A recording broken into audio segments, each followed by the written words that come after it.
नमस्कार दोस्तों, स्वागत है आप सभी का इंग्लिश लर्नर्स के यूट्यूब चैनल पर। तो आज के इस वीडियो में हम आपके सभी कॉम्पिटिटिव एग्जाम्स के लिए यूजफुल सब्जेक्ट वर्ब एग्रीमेंट के 25 मोस्ट इंपॉर्टेंट क्वेश्चंस को प्रैक्टिस करने वाले हैं। तो इसलिए वीडियो को एंड तक देखिएगा और आपके 25 में कितने जवाब सही थे कमेंट करके जरूर बताइएगा। तो चलिए अब वीडियो को शुरू करते हैं और देखते हैं अपना पहला सवाल। दोस्तों पहला क्वेश्चन है Netflix and chill dash my weekend plan, यानी कि मैं वीकेंड पे क्या करता हूँ, नेटफ्लिक्स और चिल करता हूँ। अब ये बताइए कि जो नेटफ्लिक्स और चिल हैं ये दोनों एक साथ आप करते हैं या फिर दोनों अलग अलग करते हैं। तो ये दोनों ही अगर आप देखेंगे तो नेटफ्लिक्स अगर रहता है तो आप चिल करते हैं और आप चिल करते हैं क्योंकि आपके पास में क्या है, नेटफ्लिक्स है। तो ये दोनों ही क्या है, अलग अलग चीजें हैं, बट फिर भी ये दोनों हमेशा काम कैसी करती हैं, एक साथ काम करती हैं। तो दो अलग अलग चीजें अगर हमेशा एक साथ मिलकर काम करेंगी तो उनके साथ में लगने वाला जो हेल्पिंग वर्ब रहेगा वो सिंगुलर हेल्पिंग वर्ब रहेगा। एग्जाम्पल के लिए अगर आप ब्रेड खाते हैं तो ब्रेड पे क्या करते हैं, जैम लगाते हैं। अब ये जो ब्रेड एंड जैम है ये दोनों ही क्या है, अलग अलग चीजें हैं, बट हमेशा क्या है, हमेशा एक साथ काम करती हैं। तो भले ही दो चीजें हैं बट फिर भी अगर आपको लगता है कि ये दोनों हमेशा एक साथ मिलकर काम करेंगी तो इनके साथ में लगने वाला जो हेल्पिंग वर्ब रहेगा वो सिंगुलर हेल्पिंग वर्ब होगा। तो यहाँ पे ऑप्शन नंबर ए इज जो है आपका करेक्ट आंसर हो जाएगा। नेक्स्ट सेंटेंस है neither my phone nor my laptop dash charged, यानी कि ना ही मेरा फोन चार्ज है और ना ही मेरा लैपटॉप चार्ज है। तो यहाँ अगर आप देखेंगे इस सेंटेंस में क्या यूज हुआ है, नेदर नॉर का यूज हुआ है। और अगर कभी भी सेंटेंस में नेदर नॉर का यूज होता है तो हम क्या करते हैं, जो हमारा नियरेस्ट सब्जेक्ट रहता है उसके अकॉर्डिंग अपना हेल्पिंग वर्ब लगाते हैं। तो यहाँ पे अगर आप देखेंगे हमारा नियरेस्ट सब्जेक्ट क्या है, लैपटॉप है। तो ये क्या है, सिंगुलर सब्जेक्ट है, इसीलिए यहाँ पे लगने वाला जो हेल्पिंग वर्ब रहेगा वो भी क्या रहेगा, सिंगुलर हेल्पिंग वर्ब ही रहेगा। तो यहाँ पे अगर आप देखेंगे ऑप्शन नंबर ए इज जो है आपका करेक्ट आंसर हो जाएगा, क्योंकि इज क्या है, एक सिंगुलर हेल्पिंग वर्ब है। नेक्स्ट क्वेश्चन है one of my friends dash a social media influencer, यानी कि मेरा एक दोस्त मेरे कई सारे दोस्तों में से कोई एक दोस्त है जो कि क्या है, जो कि एक सोशल मीडिया इन्फ्लुएंसर है। तो क्या मेरे सारे ही फ्रेंड्स इन्फ्लुएंसर हैं, क्या मेरे सारे ही फ्रेंड्स सोशल मीडिया इन्फ्लुएंसर हैं? नहीं, मेरे कई सारे दोस्तों में से केवल एक दोस्त जो है सोशल मीडिया इन्फ्लुएंसर है। तो यहाँ अगर आप देखेंगे तो हम अपने कई सारे दोस्तों की बात नहीं कर रहे हैं, उनमें से किसी एक की बात कर रहे हैं। तो यहाँ पे जो हमारा रियल सब्जेक्ट है वो कहीं ना कहीं क्या है, एक ही सब्जेक्ट है, यानी सिंगुलर सब्जेक्ट है हमारे पास। इसीलिए फिर से यहाँ पे क्या यूज होगा, सिंगुलर हेल्पिंग वर्ब का यूज होगा। So one of my friends dash a social media influencer, तो is a social media influencer correct answer रहेगा। दोस्तों फोर्थ क्वेश्चन है the memes on Instagram dash hilarious, यानी इंस्टाग्राम पे जो मीम्स हैं वो काफी ज्यादा हिलेरियस होते हैं। दोस्तों अगर आप इस सेंटेंस में देखेंगे ध्यान से तो यहाँ पे आपको दो नाउन लिखे हुए नजर आएंगे। मीम्स नाउन 1 हो गया और इंस्टाग्राम नाउन 2 हो गया, और इन दोनों ही नाउन्स के बीच में क्या लिखा हुआ है, ऑन, जो कि क्या है, एक प्रपोजिशन है। तो यहाँ पे आप फिर से कंफ्यूज हो सकते हैं कि यहाँ पे नाउन 1 के हिसाब से हेल्पिंग वर्ब लगेगा या नाउन 2 के हिसाब से हेल्पिंग वर्ब लगेगा। तो दोस्तों यहाँ पे ध्यान दीजिए कि कभी भी अगर दो नाउन्स लिखे हुए हैं और बीच में उनके एक प्रीपोजिशन आ रहा है तो हमेशा याद रखिएगा कि प्रीपोजिशन के बाद में लगा हुआ जो नाउन रहेगा वो इसी प्रीपोजिशन का ऑब्जेक्ट हो जाएगा। तो यहाँ पे अगर आप देखेंगे तो ये जो नाउन 2 इंस्टाग्राम है ये क्या है, ऑब्जेक्टिव केस में है। और आपको पता होगा कि हम जो अपना हेल्पिंग वर्ब है वो किसके हिसाब से, सब्जेक्ट के हिसाब से लगाते हैं, ना कि ऑब्जेक्ट के हिसाब से। तो यहाँ पे जो हमारा हेल्पिंग वर्ब लगेगा वो किसके हिसाब से लगेगा, इस नाउन 1 के हिसाब से लगेगा, मीम्स के हिसाब से लगेगा। और मीम्स अगर आप देखेंगे तो प्लूरल सब्जेक्ट है, इसीलिए यहाँ पे जो लगने वाला हेल्पिंग वर्ब रहेगा वो प्लूरल हेल्पिंग वर्ब रहेगा। तो यहाँ करेक्ट आंसर जो रहेगा ऑप्शन नंबर बी आर रहेगा, the memes on Instagram are hilarious.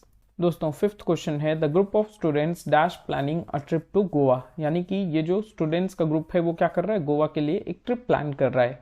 अब फिर से अगर आप देखेंगे तो इसमें भी आपको क्या लिखा हुआ नजर आएगा, दो नाउन्स लिखे हुए नजर आएंगे, नाउन 1 एंड नाउन 2, और इनके बीच में ऑफ लिखा हुआ है जो कि क्या है, प्रपोजिशन है। तो फिर से आपको अब पता है कि यहाँ पे ये जो नाउन 2 है ये इस प्रपोजिशन ऑफ का ऑब्जेक्ट है, और हम कभी भी अपना जो हेल्पिंग वर्ब है वो ऑब्जेक्ट के हिसाब से नहीं लगाते हैं, किसके हिसाब से लगाते हैं, सब्जेक्ट के हिसाब से। तो यहाँ पे हमारा जो सब्जेक्ट है वो ग्रुप है, और अगर आप देखेंगे तो ग्रुप क्या है, सिंगुलर सब्जेक्ट है, ग्रुप क्या है, सिंगुलर सब्जेक्ट है या सिंगुलर फॉर्म में लिखा हुआ है। तो यहाँ पे इसीलिए जो हेल्पिंग वर्ब रहेगा वो भी क्या रहेगा, सिंगुलर हेल्पिंग वर्ब रहेगा।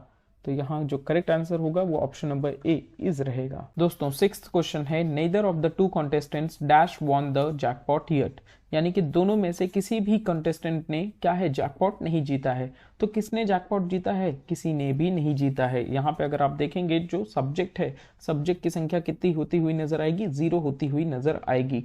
और जब भी आपको पता चले कि यहाँ हमारे सेंटेंस में सब्जेक्ट की संख्या कितनी हो गई? 0 हो गई, तो आप क्या करेंगे? यहाँ पे सिंगुलर हेल्पिंग वर्ब का यूज कर लेंगे। ऑप्शन नंबर बी आर और ऑप्शन नंबर डी हैव, ये दोनों ही क्या है? एलिमिनेट हो जाएंगे।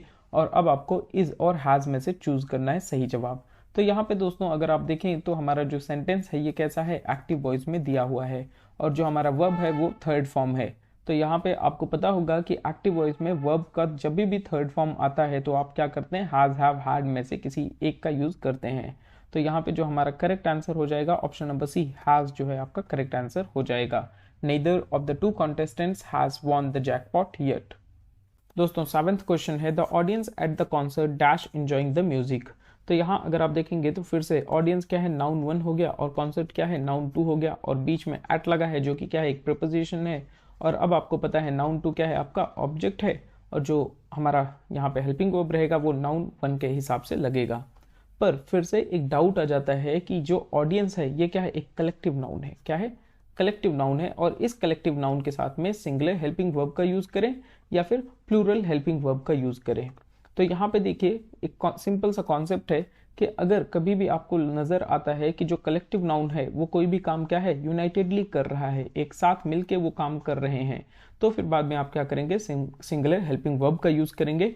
बट अगर आपको लगता है कि ये जो कलेक्टिव नाउन है ये अलग होकर के काम कर रहे हैं, ये डिवाइडेड होकर के काम कर रहे हैं, तो फिर बाद में आप क्या करेंगे? यहाँ पे प्लूरल हेल्पिंग वर्ब का यूज करेंगे। तो अगर आप यहाँ पे देखेंगे तो ये सब लोग क्या कर रहे हैं? मिल करके एक साथ यूनाइटेडली म्यूजिक को एंजॉय कर रहे हैं, तो इसलिए यहाँ पे सिंगुलर हेल्पिंग वर्ब का यूज होगा, और ऑप्शन नंबर ए वॉज जो है आपका करेक्ट आंसर हो जाएगा।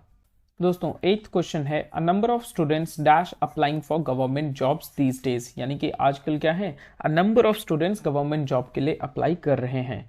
तो यहाँ पे अगर आप देखेंगे तो आपको लिखा हुआ नजर आएगा अ नंबर ऑफ, और अ नंबर ऑफ का जो असल में मतलब होता है, इसका मतलब होता है मेनी।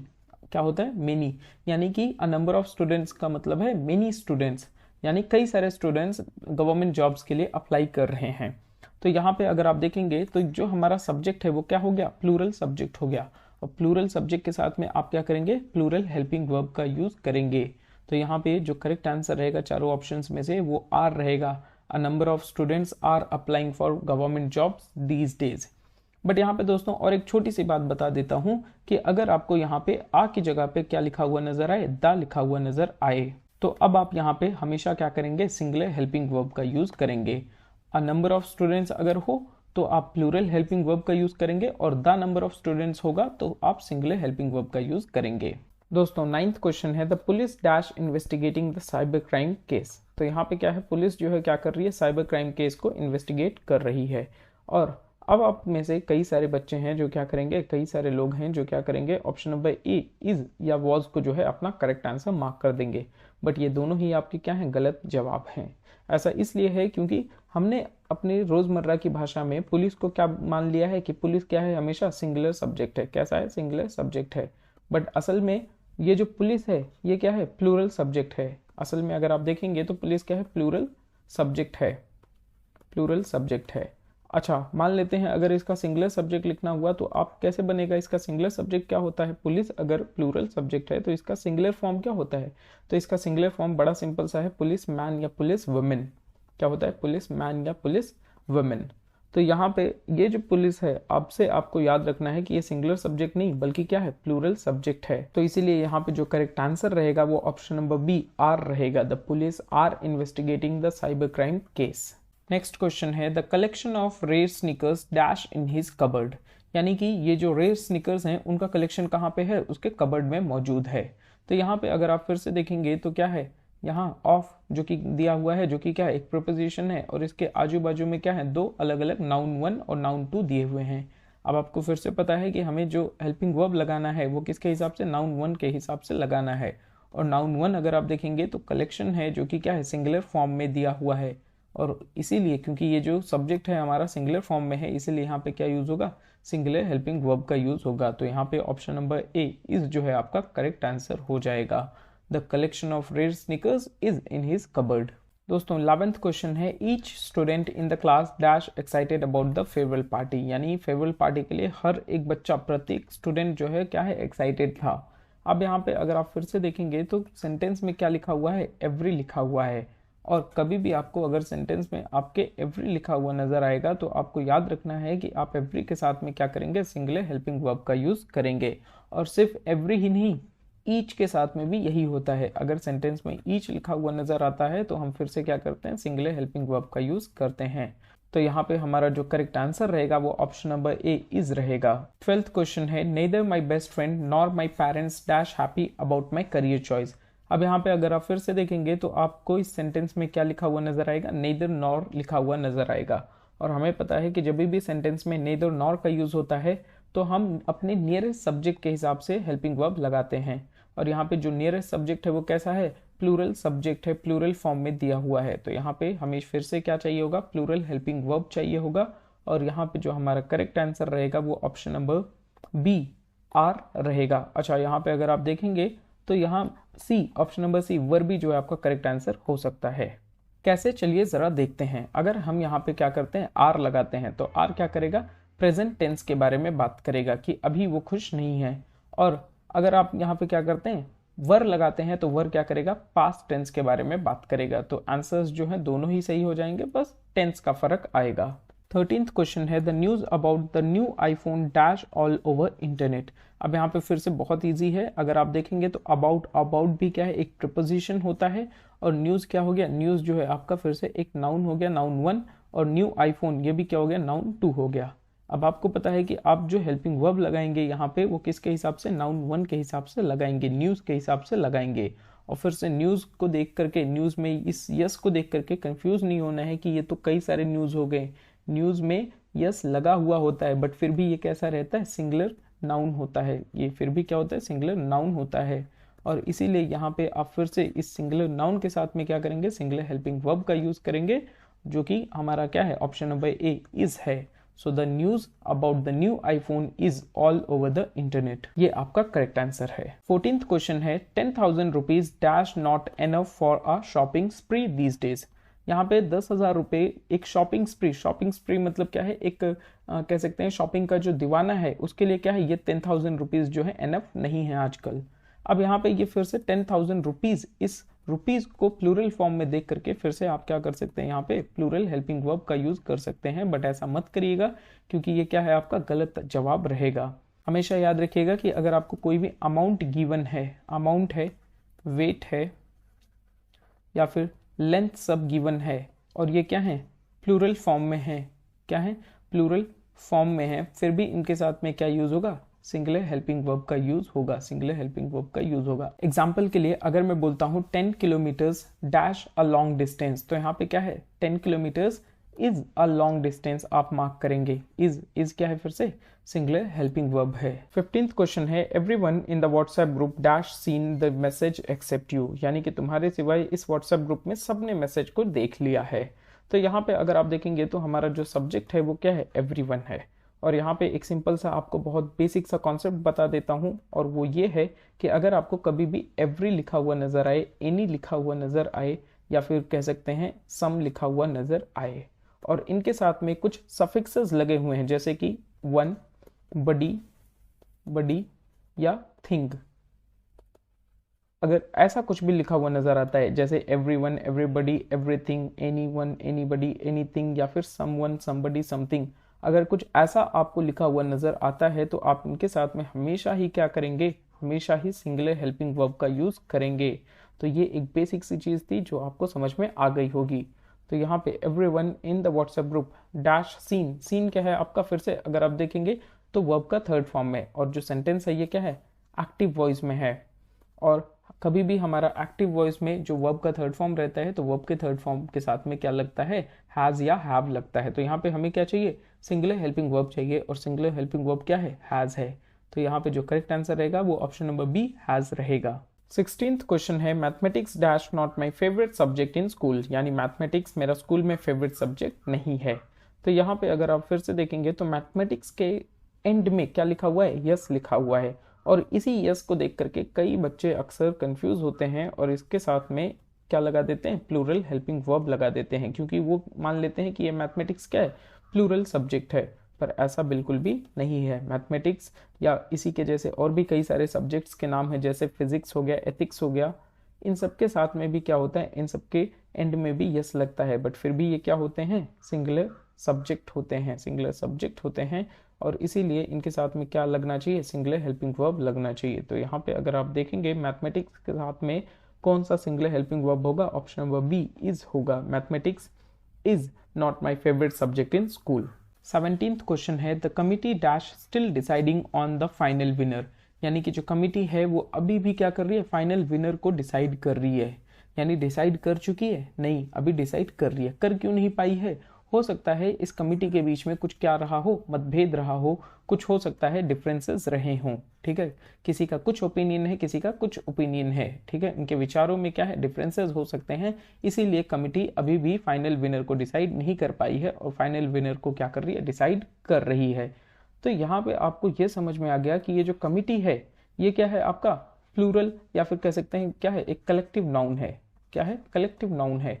और अभी आपको मैंने बताया कि जब भी हमारा कोई कलेक्टिव नाउन दिया है, अगर वो मिलके काम करते हैं, वो क्या करते हैं, यूनाइटेडली काम करते हैं, तो उनके साथ में क्या करते हैं, सिंगुलर हेल्पिंग वर्ब का यूज करते हैं। पर यहाँ पे तो पता चल रहा है कि ये जो है ये अलग अलग होकर के, डिवाइडेड होकर के काम कर रहे हैं। तो फिर बताइए आप, जब भी कोई भी कलेक्टिव नाउन डिवाइडेड होकर के काम करता है तो क्या उसके साथ में सिंगुलर हेल्पिंग वर्ब का यूज होता है, नहीं, उसके साथ में क्या यूज होता है, प्लूरल हेल्पिंग वर्ब का यूज होता है। तो यहाँ पे फिर से ओवरऑल पूरी कहानी का मतलब था कि यहाँ पे क्या यूज होना चाहिए, यहाँ पे आपका प्लूरल हेल्पिंग वर्ब यूज होना चाहिए, और जो करेक्ट आंसर रहेगा वो ऑप्शन नंबर बी आर रहेगा, option number C sorry are रहेगा। The committee are still deciding on the final winner. दोस्तों 18th क्वेश्चन है your attitude and dedication dash what will make you successful, यानी कि तुम्हारे attitude और dedication ही वो चीजें हैं जो क्या करेंगे, तुमको सक्सेसफुल बनाएंगी। तो यहाँ पे आप देखेंगे तो एटीट्यूड और डेडिकेशन ये दोनों ही क्या हैं, दो अलग अलग क्वालिटीज हैं जिनको क्या किया गया है, एंड की मदद से जोड़ करके लिखा गया है। और याद रखिएगा कि अगर कोई भी दो क्वालिटीज क्या करती हैं, एंड की मदद से जुड़ती हैं, तो वो क्या बन जाती हैं, प्लूरल बन जाती हैं। क्या बन जाती हैं, प्लूरल बन जाती हैं, प्लूरल सब्जेक्ट बन जाती हैं। तो यहाँ पे अगर आप देखेंगे तो एटीट्यूड एंड डेडिकेशन ये क्या हो गया, प्लूरल सब्जेक्ट हो गया, इसलिए यहाँ पे प्लूरल हेल्पिंग वर्ब का यूज होना चाहिए, और जो करेक्ट आंसर रहेगा वो ऑप्शन नंबर बी आर रहेगा। Your attitude and dedication are what will make you successful. 19th question है many a student dash regretted skipping the mock test. तो यहाँ पे कई सारे स्टूडेंट्स हैं जो क्या करते हैं, मॉक टेस्ट को स्किप करने की वजह से रिग्रेट करते हैं। तो यहाँ पे अगर आप देखेंगे तो मेनी अ स्टूडेंट लिखा हुआ है, और मेनी अ स्टूडेंट का मतलब होता है मेनी स्टूडेंट्स। अगर इसका सिंपल सा मतलब देखा जाए तो इसका मतलब होता है मेनी स्टूडेंट्स, ठीक है। कई स्टूडेंट्स को हम क्या कर सकते हैं, दो तरीके से लिख सकते हैं, एक तो क्या हो गया मेनी स्टूडेंट्स, और दूसरा तरीका होता है मेनी अ स्टूडेंट लिखना। तो यहाँ मेनी अ स्टूडेंट भले ही लिखा हुआ है, इसका भी मतलब होता है वही सेम मेनी स्टूडेंट्स। पर यहाँ पे फिर से अगर आप देखेंगे तो अगर मेनी स्टूडेंट्स रहता तो आप क्या करते हैं, यहाँ पे प्लूरल हेल्पिंग वर्ब का यूज करते। पर यहाँ पे क्योंकि क्या लिखा हुआ है, मेनी अ स्टूडेंट लिखा हुआ है, तो मेनी अ स्टूडेंट के साथ में हमेशा क्या यूज होगा, सिंगुलर हेल्पिंग वर्ब का यूज होगा। तो यहाँ पे जो करेक्ट आंसर रहेगा वो ऑप्शन नंबर बी हैज रहेगा। Many a student has regretted skipping the mock test. 20th question है my sun glasses dash missing again. मेरे जो सन ग्लासेस हैं वो फिर से क्या हैं, वो फिर से गायब हो गए। अब यहाँ पे अगर आप देखेंगे तो सन ग्लासेस कहने का मतलब क्या हो गया, सन ग्लासेस कहने का मतलब हो गया चश्मा। क्या हो गया, चश्मा। अब ये जो चश्मा है ये क्या है, आप कह सकते हैं कि ये तो क्या है, एक सिंगुलर सब्जेक्ट है, सिंगुलर सब्जेक्ट है। बट फिर भी यहाँ पे एक चीज बता देता हूँ कि कोई भी ऐसी चीजें जो क्या है, जो सिमेट्री को फॉलो करती हैं। सिमेट्री कहने का मतलब है कि जैसा इस साइड है वैसा ही सेम चीज अगर आपको इस साइड भी देखने को मिलता है, तो फिर बाद में आप ऐसी चीजों के साथ में क्या करेंगे, हमेशा प्लूरल हेल्पिंग वर्ब का यूज करेंगे। एग्जाम्पल के लिए क्या है, ट्राउजर। एग्जाम्पल के लिए क्या हो गया, ट्राउजर या जीन्स जो आप पहनते हैं वो भी क्या होता है, वो भी तो कुछ इसी तरह का होता है, वो भी क्या रहता है, कुछ इसी तरह का रहता है, जो जिस तरह का इधर है उसी सेम टाइप का क्या है दूसरे साइड भी होता है। तो ऐसी सारी चीज़ों के साथ में जहाँ पे आपको क्या है एक पेयर या फिर सिमेट्री देखने को मिलेगा, ऐसी चीज़ों के साथ में आप क्या करेंगे, हमेशा प्लूरल हेल्पिंग वर्ब का यूज करेंगे। और यहाँ पे जो करेक्ट आंसर रहेगा ऑप्शन नंबर बी आर रहेगा, my sunglasses are missing again. Next question है either you or your best friend dash responsible for this prank, यानी कि तुम या फिर तुम्हारा बेस्ट फ्रेंड इस प्रैंक के लिए रिस्पॉन्सिबल है। अब अगर आप देखेंगे इस सेंटेंस में क्या हुआ है, एदर और का यूज हुआ है, और आपको याद रखना है कि कभी भी सेंटेंस में एदर और का यूज हो या फिर नेदर नॉर का यूज हो तो हमेशा आप क्या करेंगे, नियरेस्ट सब्जेक्ट के हिसाब से अपना हेल्पिंग वर्ब लिखेंगे। और यहाँ पे हमारा जो नियरेस्ट सब्जेक्ट है वो कौन है, योर बेस्ट फ्रेंड, और बेस्ट फ्रेंड क्या है, सिंगुलर फॉर्म में दिया हुआ है। किसमें, सिंगुलर फॉर्म में दिया हुआ है, यानी कि यहाँ पे क्या यूज होगा, सिंगुलर हेल्पिंग वर्ब का यूज होगा। और फिर से यहाँ पे जो करेक्ट आंसर हो जाएगा वो ऑप्शन नंबर ए इज हो जाएगा। दोस्तों अगला क्वेश्चन है the series of new web shows dash quite interesting, यानी नए वेब शोज की जो सीरीज है वो काफी ज्यादा इंटरेस्टिंग है।